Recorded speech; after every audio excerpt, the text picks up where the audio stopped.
Petroglyphs are among the world's oldest practiced art forms and are as diverse as the wide-ranging cultures and civilizations that have produced them.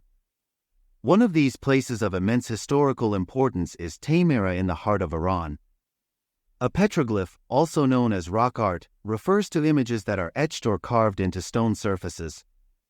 In ancient times, pictures served as mnemonic devices to help recall data, and this early use of visualization led to the development of systems of symbolic pictographs and ideographs, the precursors of alphabets. Petroglyphs are powerful cultural symbols that reflect the complex societies and religions of the surrounding tribes.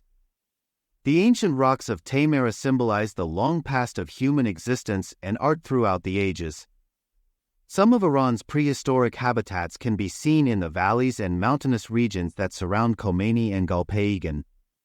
Teymareh is an ancient and rocky region in the city of Khomeini, which holds 21,000 petroglyphs with amazing secrets. The placement of these petroglyphs in 31 archaeological sites with an area of over 50 square kilometers has brought an unmatched museum in the heart of the region. Kadu and Mazayan are the oldest remains of the petroglyphs in Teymareh. Teymareh carvings feature representations of plants and animals in a variety of styles, from realistic to abstract. There are lots of animal representations, particularly of goats with big, pointed horns. Feline species, canids, horses, dromedaries, owls, fish, tigers, cows, and birds like partridges, storks, and hoopoe are among the other animals portrayed. Figures of plants include wheat, pine, and cedar. Martial arts, magic dances, pregnant ladies, camel caravans, and people with big hands are among the other images. The petroglyphs found in Teymareh are some estimated to be as old as 40,000 years. However, these invaluable artifacts have been left unprotected and neglected.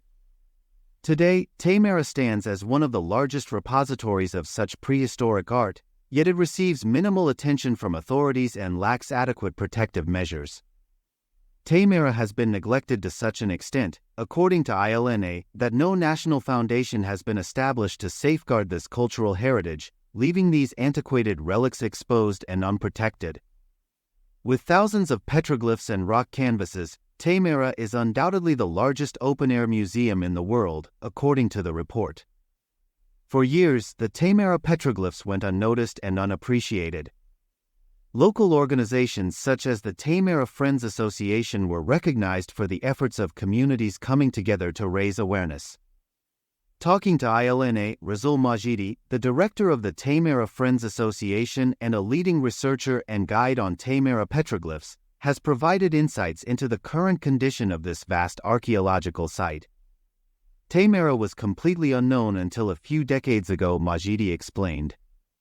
It was only in the early 1990s that Dr. Morteza Farhadi introduced Teymareh to Iranians and the world through his book, titled Museums in the Wind. Following this publication, more scholars began writing books and articles about Teymareh, slowly bringing its petroglyphs to light. However, Teymareh still hasn't received the recognition it truly deserves.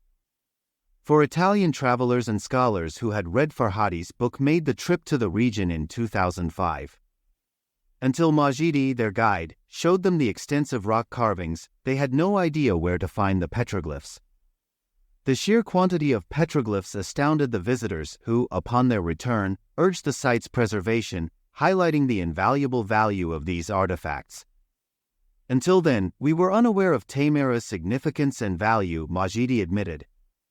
It was the comments from these Italian researchers that changed the course of our lives and inspired us to delve into historical studies and tourism training. The locals weren't initially convinced that Majidi could keep the site intact. A lot of people made fun of the association's efforts, calling the petroglyphs simple illustrations made by shepherds or, worse, claiming the association had drawn the images themselves. But following in-depth research and international comparisons, the community came to understand that the petroglyphs were a part of a global phenomenon that other countries fervently guard and exploit for tourism. Elsewhere in his remarks, Majidi recounted how the efforts to attract tourists and archaeologists to Teymareh gradually shifted public perception, but this progress met with a new obstacle: mining activities. These activities threaten the integrity of Teymareh's petroglyphs. The locals weren't initially convinced that Majidi could keep the site intact. A lot of people made fun of the association's efforts, calling the petroglyphs simple illustrations made by shepherds or, worse, claiming the association had drawn the images themselves. But following in-depth research and international comparisons, the community came to understand that the petroglyphs were a part of a global phenomenon that other countries fervently guard and exploit for tourism. Elsewhere in his remarks, Majidi recounted how the efforts to attract tourists and archaeologists to Teymareh gradually shifted public perception, but this progress met with a new obstacle: mining activities. These activities threaten the integrity of Teymareh's petroglyphs. The world's largest open-air museum is now at the mercy of miners, Majidi lamented. 5 major mining operations extracting silica for the glass and steel industries are active in the area. These mining activities posed a severe threat to this ancient collection until our persistent advocacy managed to halt 3 of the operations. However, 2 mines are still operational. Moreover, Majidi highlighted that all conservation efforts for Teymareh's petroglyphs have been spearheaded by non-governmental organizations and the local community. Despite these efforts, the national heritage authorities have only managed to register 3 regions in Teymareh as national heritage sites, with no substantial protective measures implemented. He further highlighted the contrasting situation in Saudi Arabia, where the government has invested heavily in safeguarding and promoting their 400 rock canvases. Meanwhile, Iran, with its thousands of rock canvases, lacks any strategic plan for their protection and introduction to the world, Majidi noted with concern. Majidi stressed the need for a national base dedicated to Teymareh's preservation. Despite the influx of archaeologists who recognize the area's potential, tangible conservation efforts remain lacking. We have not seen any foreign tourists in 3 years. While archaeologists who visit Teymareh acknowledge its uniqueness and potential, these insights remain merely observational and do not translate into action.